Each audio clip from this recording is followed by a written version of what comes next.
Good morning, everybody. It's a wonderful day to start the session today.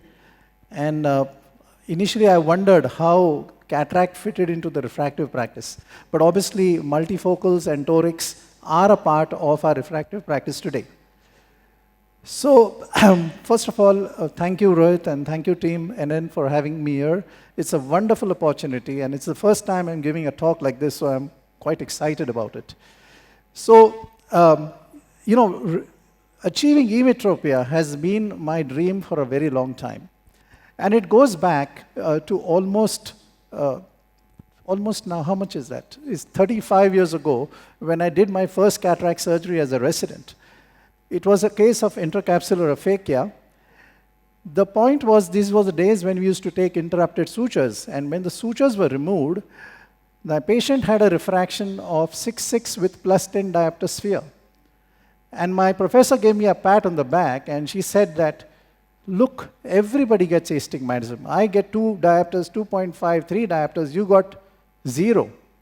There's some magic in your hands. I knew it was some mistake.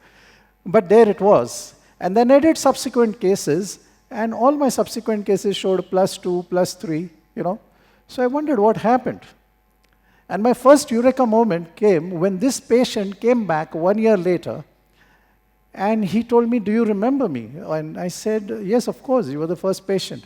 And I was still wondering because, what was something special? So I immediately put him on the keratometer on the other side, and I thought that he must have had a large with the rule astigmatism, but he had no such thing. He had only about half a diopter. And then that patient told me something which I want to share with you today. And I had forgotten that 17 days after his surgery, he had some death in his native place and he had gone back, and he had returned back after 3 months. And after 3 months, I removed my sutures. And that gave me the first clue. So I started taking tight sutures, and if the patient could tolerate it, used to remove them late. And it used to work. And this is a little pearl I want to give you, because if ever you're stuck up in a situation and you have to do a ECCE, take tight sutures, remove it after 3 months. The astigmatism is never much. Until 1998, I was trying to find a solution. When the first time when I went to the ASCRS in San Diego, I saw a surgeon who had implanted a Toric IOL. This is from Star Surgical, and those were the days when these IOLs had only 2 additions, plus 1.5 and plus 3. Apparently, his patient had about 2.5 diopters of astigmatism. He had implanted this lens, and he had a residual of 1 diopter. And the reason for that 1 diopter was that this lens had rotated by about 25 degrees. And we know that for every 1 degree rotation, there is almost a 3.3% reduction in the IOL power. When I came back around the same time, Alcon had introduced the slim plants. And these were the 3 models which are available there. These were L-shaped haptics, LC80BD, LX90BD, LX10BD. This was my first eureka moment. I called Venkateswaran Iyer, who some of you may remember as a regional manager in Alcon. I said, this kind of a lens with this broad arc of contact, which is there, is certainly going to be stable in the back. Because, I had noted that the earlier Star Surgical IOL used to rotate. Mind you, these were non-foldable IOLs. And, in his very cocky way, Venkat said, of course we are working on it. God knows whether he knew what he was talking about. So I continued my journey by making my passion, my obsession. I was obsessed about, I used to have a high whenever my patient's residual refraction was less than 1 diopter.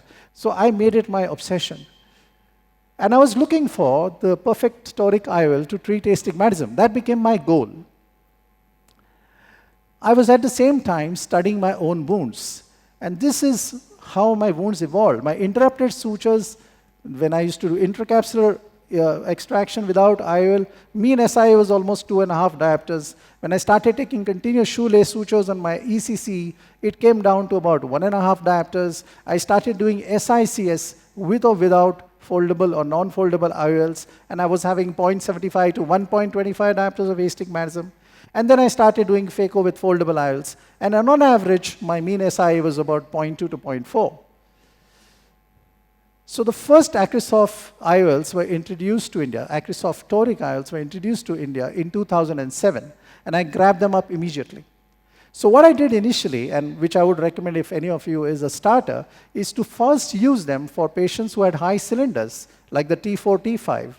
And the reason for that is most of the high cylinders normally have regular astigmatism. If it at all is irregular, it's because of a scar or an opacity, which you can see very easily, and later adapt to low cylinders with increasing predictability. And the reason for that is what Dr. Rohit told us yesterday. Many of these low cylinders, and I know some people are unhappy with the results with toric with low cylinders, are not really pure cylinders. Look at that topography. Most of the time, they are not regular astigmatism. There are some spherical aberrations which mimic cylinders and which will be recorded by your instruments as cylinders. Now I feel almost obliged to correct even the minutest of cylinders if especially I am doing a multifocal toric IOL. But with trial and error comes the responsibility to get results. So what did I do? I first of all personalized my A constant. I personalized my SIA by going to Dr. Hill's calculator. I started using brand new disposable knives, and this I insist, if you really want to keep your SI consistent, use a brand new knife. It's very bad to have a ragged wound and your SI is not going to be consistent. And I tried to make my CCC more circular and make it as perfect as possible. So acing the perfect formula was crucial. You know, every patient wants to be that eagle on the chair. You see that guy? He wants, when he's asked to read everything, he can see ichart.com. Okay, so you don't want to be that. So the ACE to perfect toric outcomes involves 3 alphabets. A, acquisition of data. C, perfect calculations. And E, perfect execution. So with my perfect companions complementing this journey, and there's a plethora of instruments that I use, but if there is one instrument I would go to, it's probably an optical biometer. When measuring your K, you have to make sure that your patient's lateral canthus is aligned with the line on that. You must make sure that the head is not tilted, okay? And always confirm with the topography that you have not landed up with a case like this, where you have an asymmetrical astigmatism. So it's very essential that your K is perfect. I'm not going to go in details because there's another talk which is going to follow that, and most of this will be probably covered up over there. For axial length measurements, a variety of instruments I use, but if there is one instrument you should go to, it's always an optical biometer. And then comes the perfect C. The first calculator that I used was the one from Alcon, acrosoftoricalculator.com. But as soon as I used it, and I used it for my smaller astigmatisms, I realized there were some problems with this calculator. Because when I was working with my low IOLs, like for example, if I had a patient of 1.1 diopter of astigmatism, I used to use a T3 lens. And I used to, because T3 is supposed to correct about 1.05, so I thought it would be a very minimal residual astigmatism. And I started getting 0.5 diopters, 0.6 diopters sometimes. And I started wondering what's going wrong. Something was obviously wrong. At one time, I became cocky, patted myself on the back. I don't induce astigmatism. And I put this data on the calculator, and Hill is telling me, you are inducing astigmatism. So what is wrong? There was something missing, especially in against the rule astigmatism.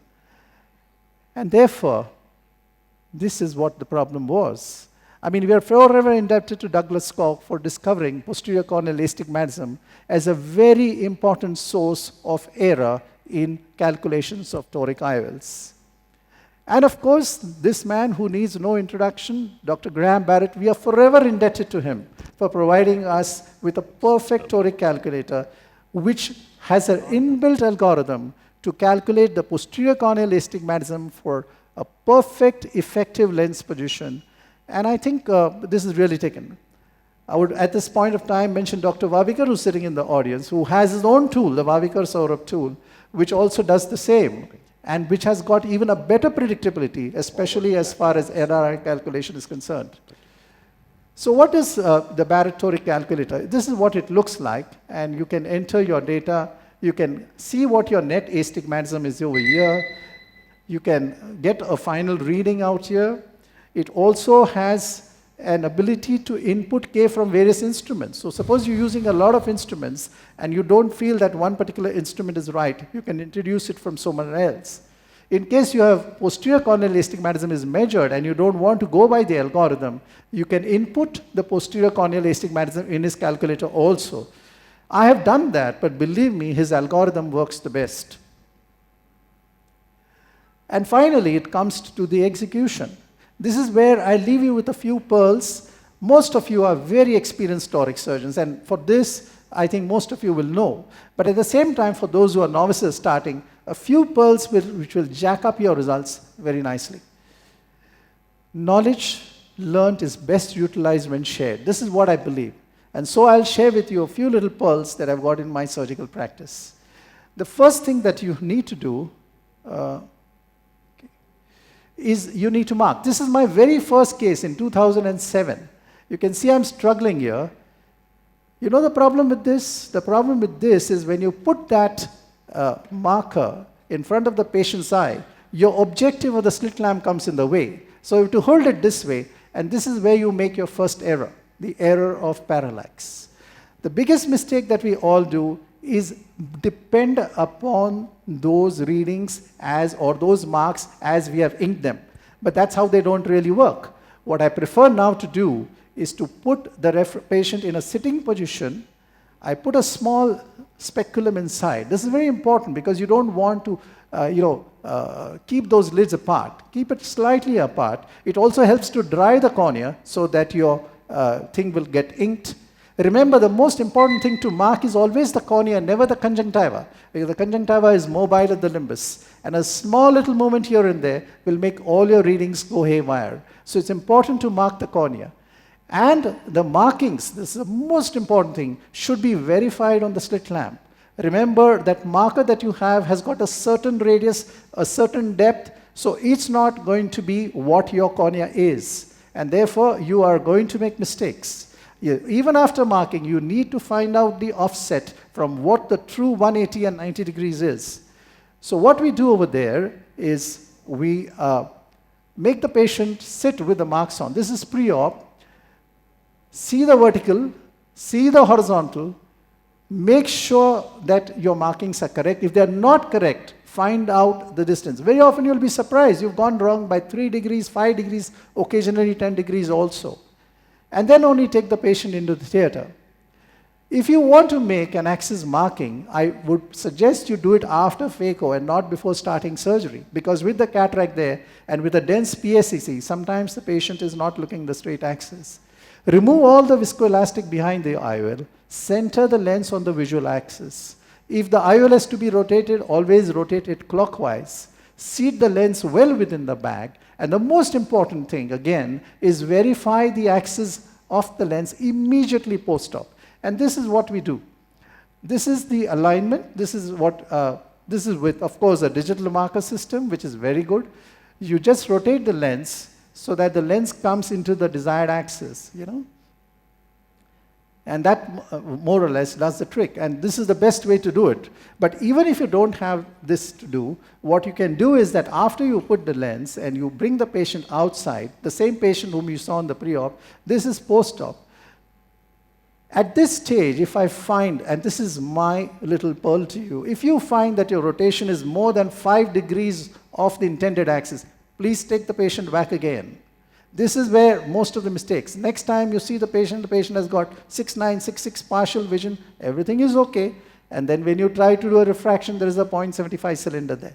So if you do this, this will be perfect.